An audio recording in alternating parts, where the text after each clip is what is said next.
Привет всем, добрый вечер. Очередной вечер. Готовлю ужин.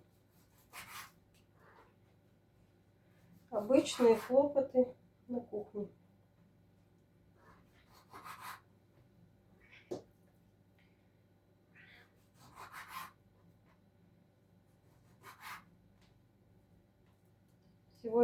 Вчера я жаловалась, что у меня очень тяжелый рабочий день. Сегодня рабочий день был попроще. У нас в здании, где мы работаем, отключили свет. Где-то часов, наверное, в 11, может, 11:30 свет отключили. И дали где-то в половине 4-го дня. Видимо, аварийное отключение было.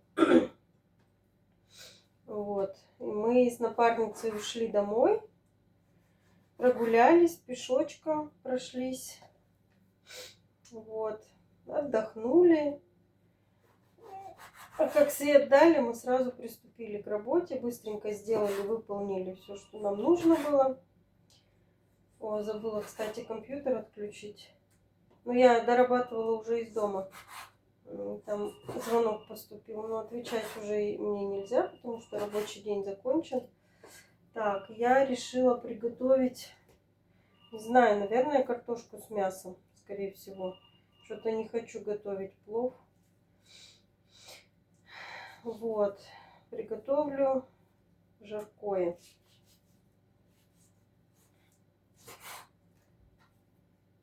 Хотела сначала поменьше мяса, но что-то кусочек маленький остается ни туда, ни сюда.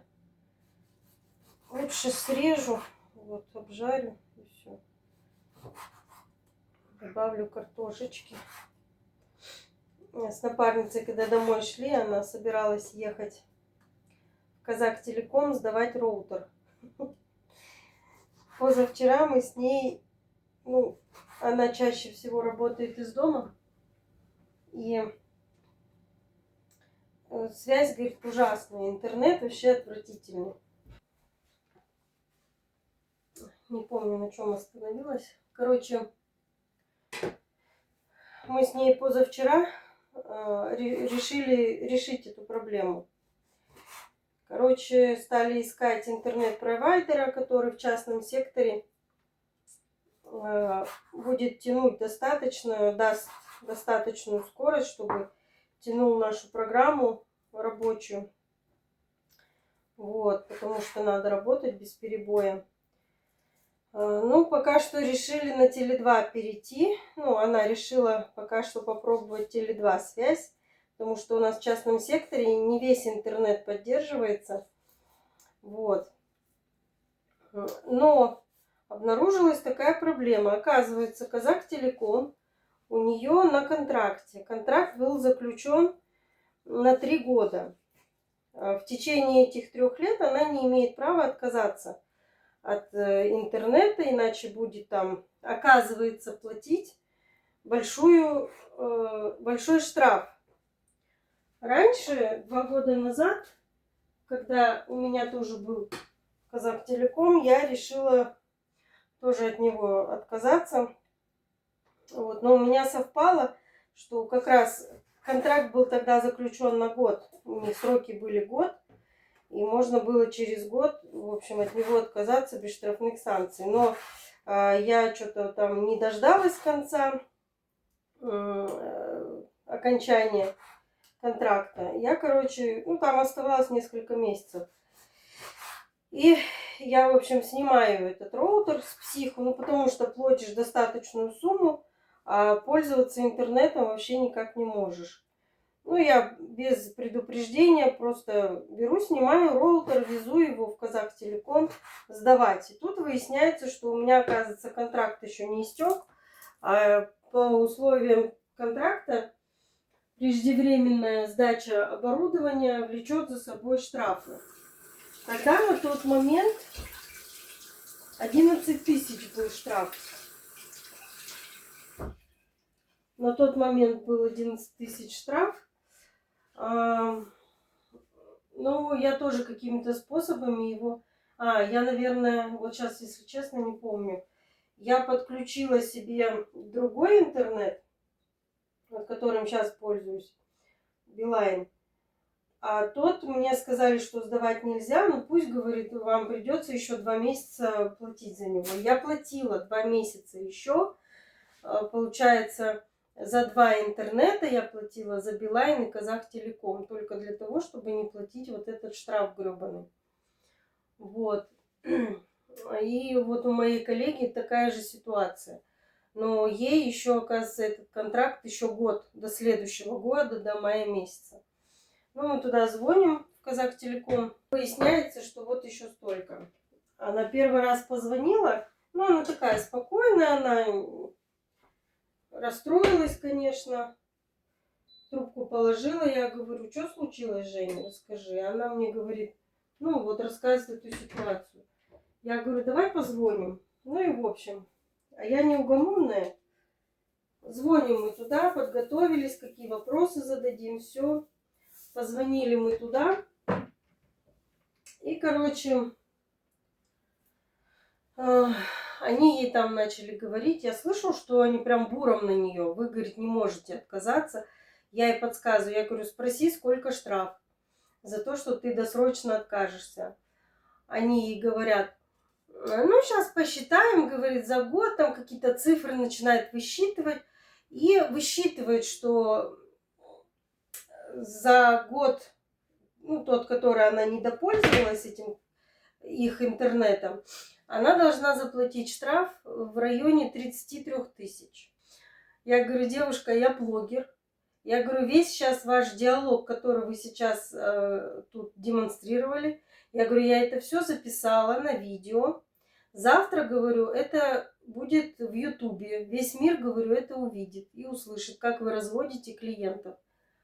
Она растерялась, ну, я не говорю, что она прям вот испугалась меня, что я такая грозная была, нет. Просто я это сказала, видимо, есть какой-то регламент у них, что если звонит клиент и хочет отказаться, значит, всеми способами его удержать, а если не получается, тогда уже сообщить, каким способом можно избежать вот такой штраф. И она тут же говорит, если вы, говорит, откроете этот договор, вы в самом конце увидите мелким шрифтом 6 пунктов, где указано, по каким причинам вы можете не платить этот штраф. Я говорю, зачитайте, пожалуйста. Она читает. Значит, первое.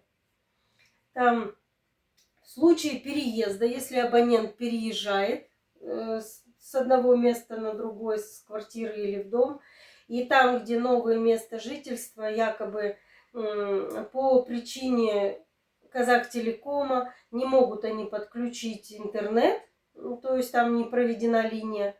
В этом случае платить штраф не надо.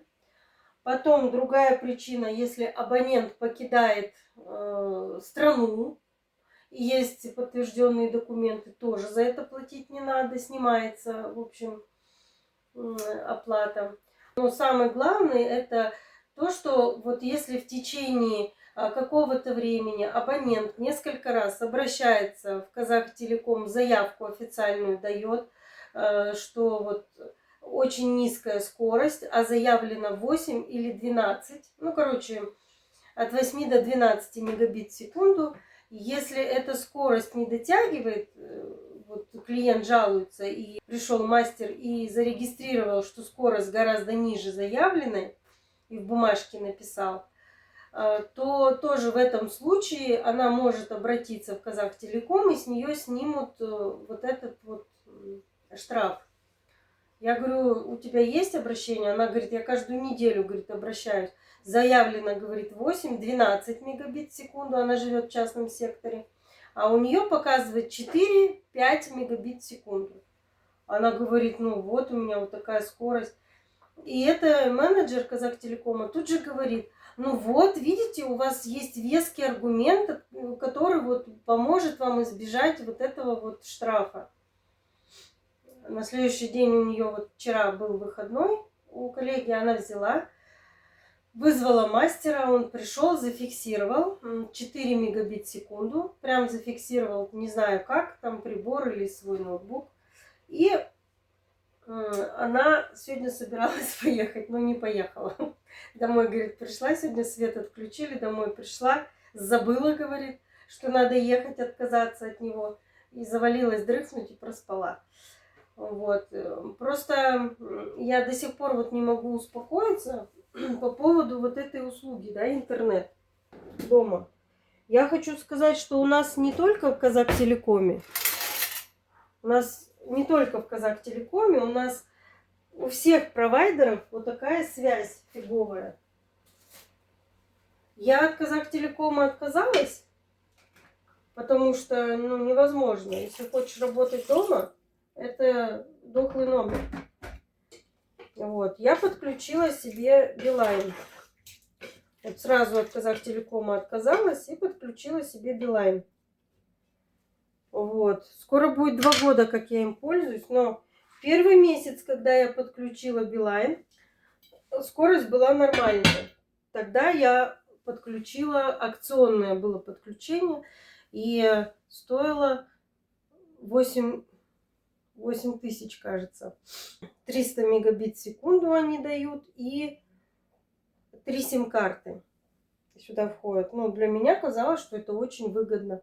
Потом, значит, через 3 месяца мне поднимают оплату, и теперь она уже 16 тысяч. И я говорю, нет, ну я туда звоню, я говорю, нет, все, я говорю, такую сумму платить не буду, говорю, это очень дорого. Как мне написать заявление, подать заявку, чтобы роутер забрали, я хочу отказаться. Они мне через 2 дня перезванивают и говорят, мы вот хотим вам продлить ваш акционный тариф еще на 6 месяцев. То есть не 16 тысяч будете платить, а будете платить по 8 тысяч ежемесячно, акционная, короче, вам остается вот эта акция. Я говорю, ну хорошо, за 8 тысяч я еще согласна. И, ну, сколько-то там времени пользуюсь, звонит Казахтелеком. Видимо, в базе мой номер остался. Звонит Казахтелеком и говорит, а мы вам предлагаем, говорит, вернуться, стать нашим абонентом. А у нас сейчас выгодный акционный тариф для абонентов, которые возвращаются. 1300 тенге вы будете платить за интернет, за тариф, который у вас раньше был. А у меня был тариф средний, я не помню, как он называется, средний тариф.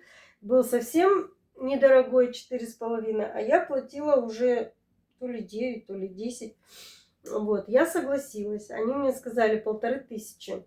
Я говорю, кабельное мне не надо, сразу отключайте, сим-карты мне не нужны, потому что, говорю, у меня есть связь Билайн. Вот. Ну, короче, теперь получается, у меня 2 модема стоит. Билайн и Казахтелеком. Вот, теперь, значит, была такая ситуация, когда Билайн, ну, я работала дома, и у Билайна есть такая фишка. Они где-то часов с 11 до 12 дня они начинают плохо работать. Не знаю почему, по какой причине. Или напряжение, ну, в общем, не знаю, или у них профилактика какая-то. Вот, они начинают там снижать скорость. А я как-то неделю работала дома, потому что ребенок болел. Он на больничном, а я вот из дома работала. И раз скорость упала, думаю, что это такое? Как-то мне же надо работать.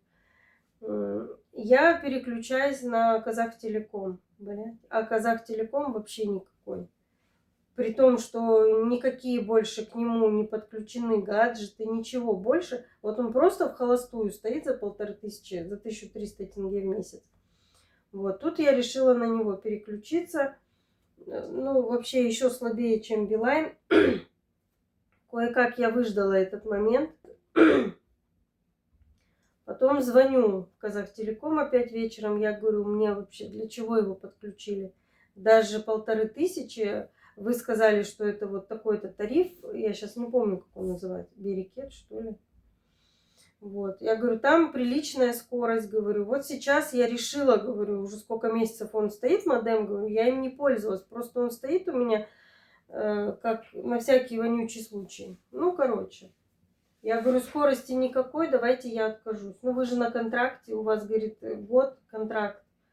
Вы не можете отказаться. Что там, говорит, вам это 1300? Вы, говорит, же ничего не теряете. ну, типа, посидите, а год пройдет, говорит, вы просто расторгните договор, и все, раз вас не устраивает. Я говорю, ладно, хорошо. С Казахтелекомом я успокоилась. Все, он как бы мне не вредит в моей работе. Я на него особо не рассчитываю. Мне главное, чтобы другой был. Вот. А тут приходит мне, значит, смс-ка. Они мне только продлили вот акцию. Получается, еще 3 месяца я должна платить по 8 тысяч акционной. А тут они мне, значит, присылают смс-ку вот буквально на прошлой неделе. Якобы с 1 апреля у меня поднимается тариф, даже с учетом моего акционного. То есть раньше я платила 16 тысяч, теперь он будет стоить не акционный 18 800, что ли. Ну вот, то есть 18 800, это 50%. Сейчас по акции я буду платить 9 с копейками. Я глубоко вздохнула и сказала, с 1 апреля я от них откажусь. Все, больше я пользоваться не буду Билайном, я перейду на Теле2. Сейчас вот коллега подключит у меня до конца этой недели Теле2, и я тоже перейду на Теле2. У них совсем новый модем, поколение модема новое. И сейчас у меня мама им пользуется в частном секторе. Вот они подключили на этой неделе. Нравится, говорит, получше скорость, и телевидение лучше, и 3 сим-карты. Вот. Ну, посмотрим, конечно. Я вот думаю, сколько это будет стоить. Они тоже первые 2 месяца по 10 тысяч, а потом, по-моему, 18 тысяч. Но вот я к чему эту всю демагогию развела. Ну, то есть сумма за интернет это просто нереальная. Сейчас все, интернет везде, да, мы все в компьютере, работа удаленная, учеба удаленная. Получается, чтобы как бы вот этот процесс, да, не прерывать, любой родитель, любой работающий человек будет платить эти деньги, потому что любого провайдера выбери, связь будет одинаковая, скорость вот одинаковая. Я говорю, почему у нас никто это не контролирует, вот этих монополистов. Я просто вот в шоке, моему негодованию нет предела. И ну, помощи просить неоткуда, жаловаться некому. Потому что вот такая вот говняная связь. Прошу прощения за выражение. Так, у меня мяско тушится. Пока мяско тушится, я, наверное, хлеб поставлю пекти. Так, мне надо взвесить муку. Я вчера пекла хлебушек. Я три дня подряд уже пеку хлебушек. И вчера, когда я ставила, я, в общем, неправильно пропорции сделала. И у меня первый хлеб не получился. Поэтому лучше взвешивать и придерживаться пропорций. Так. Хлеб нам понравился. Уже, получается, 3 дня подряд я пеку. Хороший. Так, сейчас я весами свешу. Ну, 460 грамм пойдет. Роли не сыграет.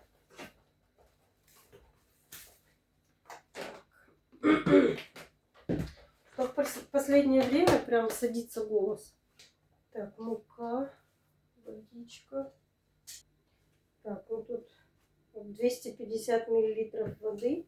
Я сегодня хочу яйцо добавить еще. Просто мне интересно, изменится. Блин, эти кружки. Так, дрожжи.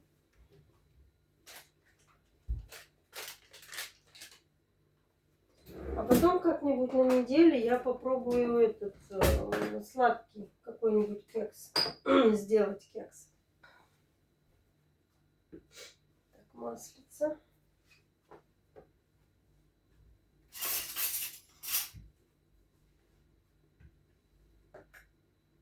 Так, сначала наливаем водичку. 5. Это уже не урок. Это просто. Вчера я на камеру пекла хлеб, давала рецепт, как я пеку хлеб. Так, соли насыплю сегодня. 3 ложки.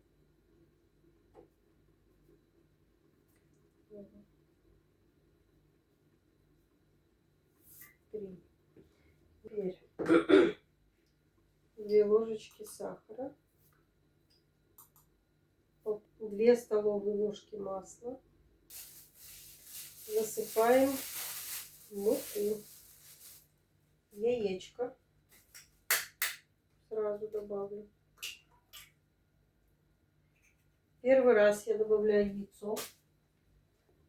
Я просто рецепты видела в интернете. Многие добавляют яйцо. Но я никогда не добавляла. Вот решила первый раз попробовать. Смотрим, что получится.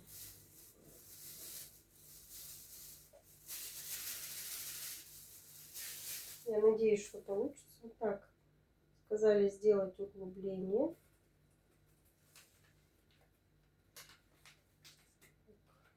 Дрожжи.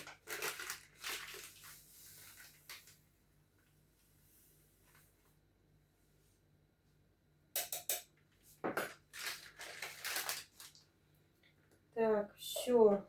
Ставлю. Пеку, пока не надоест.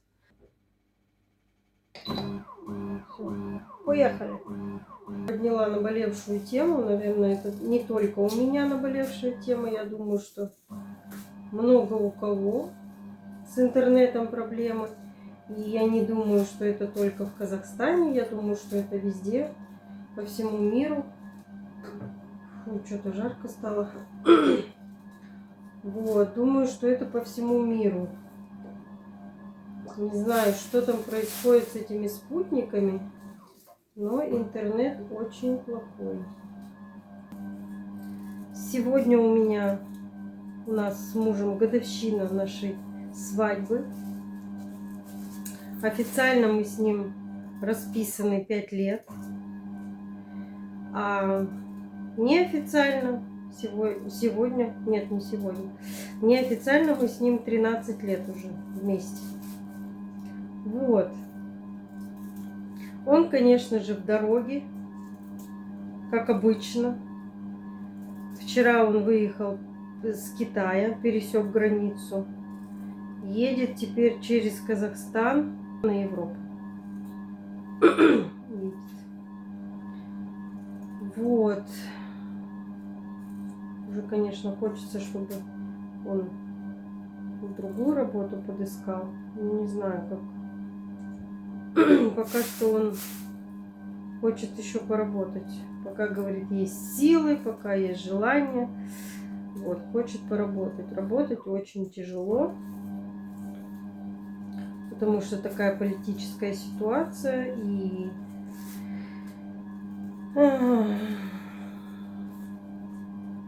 да и возраст уже, в принципе, не юный мальчик. Вот. Я ему заказала, чтобы он мне привез в этот раз с Китая зубную пасту. В прошлый раз я показывала, что он привозил для стирки и жидкости, и капсулы, и сухой порошок. И для посуды он привозил. Теперь в этот раз... еще мыльное-рыльное он привозил. Шампунь, гель для душа, мыло. А в этот раз он купил зубные пасты. Вот. Но он сейчас на обратном пути будет ехать. Сюда в Караганду заезжать не будет. Он проедет мимо. Ну, маршрут у него такой, что мимо Караганды. И другим водителям, он там с кем-то договорился, передадут. Поедем, заберем. Посмотрим, какая зубная паста в Китае. Но когда мы, по крайней мере, с ним ездили отдыхать в Китай, в гостинице была, конечно, зубная паста хорошая. Мне кажется, где-то завалялся там тюбик и зубная паста. Вот. Я из гостиницы забрала, потому что Ну, в дороге там, я думала, может быть, мало ли, будем ждать там в аэропорту, вдруг понадобится. Я забирала. Вот, и так она у меня не востребованная осталась. Сейчас покажу. Хорошая паста, короче, мини вот такие маленькие тюбики. И щетки зубные. А щетки вообще обалденные. Я уже с китайского сайта, с этого Тему заказывала домой себе.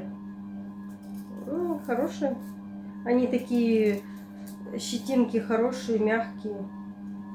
Десны не шкребут. У меня пацан малой пользуется, нравится. А до этого я покупала другие, здесь какие-то угольные наши. Ну, я не знаю, чьи, конечно, здесь в Караганде покупала. Угольные. Не понравился. А ребенку не понравился, потому что щетка зубная. Потому что, говорит, сильно царапает десна. Жесткая. Потише сделала, чтобы успеть лук почистить, морковку. Так, у меня старший сын морковку не любит, поэтому я совсем чуть-чуть, половинку морковочки добавлю. Не любит вообще, ты хоть что делай, хоть как ее маскируй, он не ест ее и все. Если я четвертинками режу, то он ее выбирает, и она вся остается. Хотя она вкуснее, вот когда готовишь, когда морковка крупнее порезана. Вот не жрет, не знаю, что с ней делать, как уговаривать. Причем вот это резко почему-то началось. Раньше он ее всегда ел, никаких не было у него претензий. А сейчас заход поймал.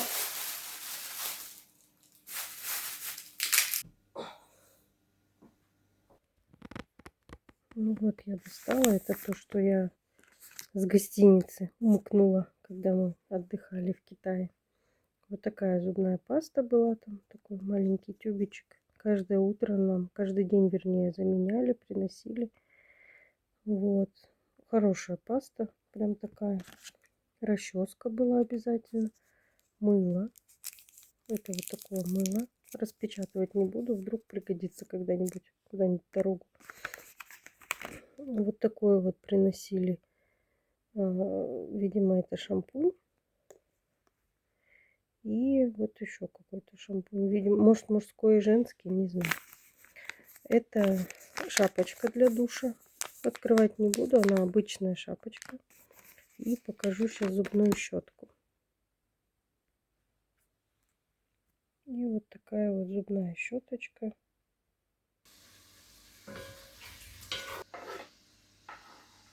Так, все, пусть тушится.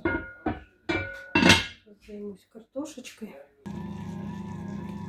Так, вот мяско у меня пожарилось. Сейчас засыплю картошечку. Залью водой.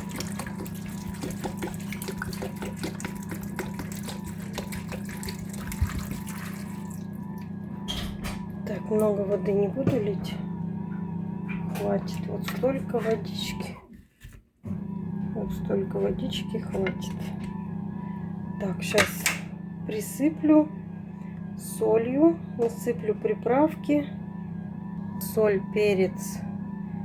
И у меня были прованские травы.